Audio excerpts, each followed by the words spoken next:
미국에 본사를 둔 샌드위치 프랜차이즈 서브웨이가 일방적인 폐점 조치에 반발하는 가맹점주에게 미국의 분쟁중재기구에 영어로 소명하게 했다가 공정거래위원회의 제재를 받게 되었습니다. 한때 갑질 논란을 불러왔던 샌드위치 프랜차이즈 서브웨이는 이러한 논란과는 별도로 지속적으로 높은 가맹점 오픈 개수를 보여주고 있어 많은 사람들에게 궁금증을 불러일으키고 있습니다. 그렇다면 과연 서브웨이의 어떤 점이 이런 우려 속에서도 서브웨이를 지속적으로 오픈하게 하는지, 어떤 매력이 있는지 한번 알아보겠습니다. 일단 왜 서브웨이는 굳이 한국의 가맹점의 문제를 미국 분쟁중재기구에 직접 소명하라고 했을까요?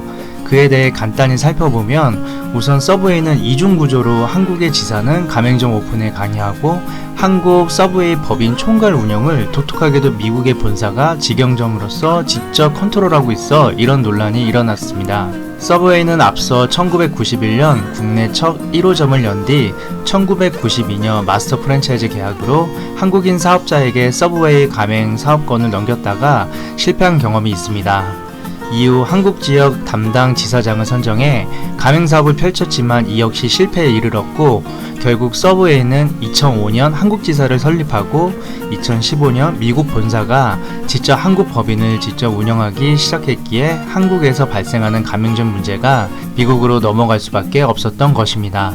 서브웨이는 한국에서 지사가 설립된 일부 지역만 가맹점 오픈이 가능하며 지사가 설립되지 않은 지역은 어떤 이례적인 경우를 제외하면 가맹점을 내주지 않고 있습니다.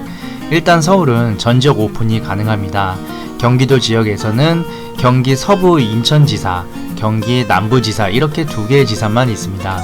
즉 경기 북부와 동부는 지사가 없어서 가맹점을 오픈할 수 없는 상태이지만 이례적으로 동두천은 지사가 없음에도 가맹점이 오픈하였습니다. 또한 제주도와 충북 지역 또한 지사가 없음에도 충북 청주와 제주도 가맹점을 내주게 됩니다.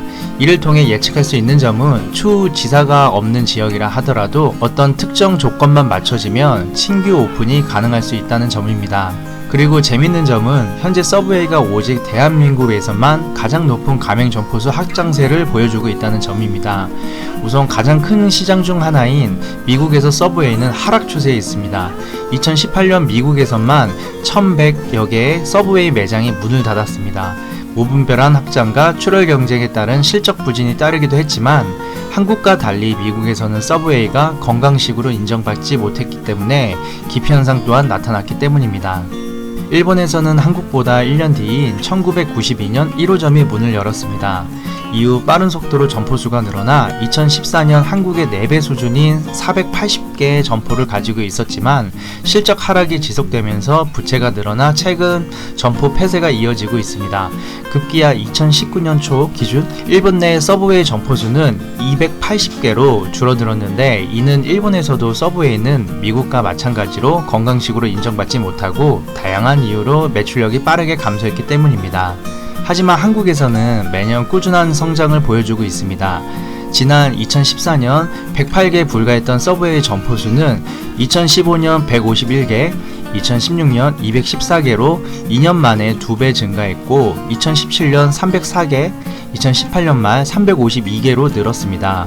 2019년 387개, 그리고 마침내 2020년 국내 400호점인 강주 운암점을 오픈할 정도로 매년 꾸준한 성장 중에 있습니다.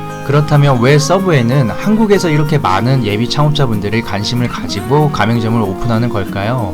공정거래위원회 가맹본부 정보공개서에 따르면 서브웨이 가맹점은 2018년 기준 1년 평균 매출액이 약 6억 2,500만 원이라고 합니다. 12개월로 나눠 월 매출 평균을 추정해보면 점포별 월 매출이 약 5,200만 원 정도라는 것을 알 수 있습니다. 매출이 매우 잘 나오고 있다는 것을 알 수 있습니다. 이러한 높은 매출이 현재 서브웨이가 여전히 많은 예비 창업자분들에게 관심을 보이고 있는 가장 큰 이유라고 생각이 듭니다.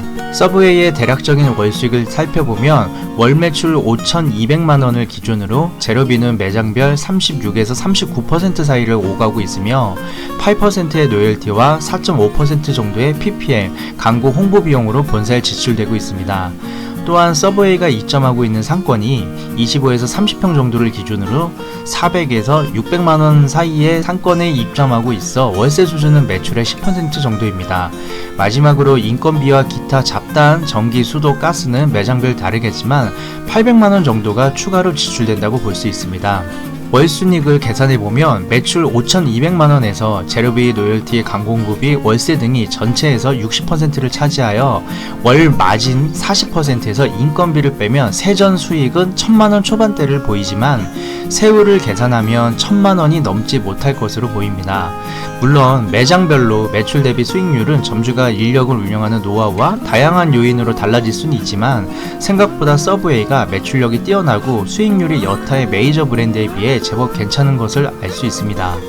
또한 서브웨이는 한국에서 앞으로도 당분간 높은 매출을 보일 것으로 예상됩니다. 이유는 한국에서 신선한 식재료를 사용해 간편하고 균형 있는 영양 섭취를 할 수 있다는 이미지 변신이 주요했고, 여기에 자신 입맛에 맞춰 원하는 것을 고를 수 있도록 메뉴 조합이 가능한 주문 방식도 소비자에게 호응을 얻고 있으며, 최근 코로나로 배달 전문점이 인기를 얻고 있는 와중에 샌드위치가 패스트푸드만큼 배달로 간단히 시키기에도 좋은 아이템이기 때문입니다. 하지만 서브웨이는 실평수 25평 기준 2억의 개설 비용을 받고 있기 때문에 별도 공사 비용과 보증금, 그리고 좋은 자리에 따른 바닥 걸림까지 추가가 된다면 예비 창업자는 실제 3억 원 가까이 되는 창업 비용이 발생합니다. 결코 적은 금액이 아닌 만큼 신규 창업이든 양장수든 신중한 판단이 필요할 것 같습니다. 이상 자영업TV 우군이었습니다. 감사합니다.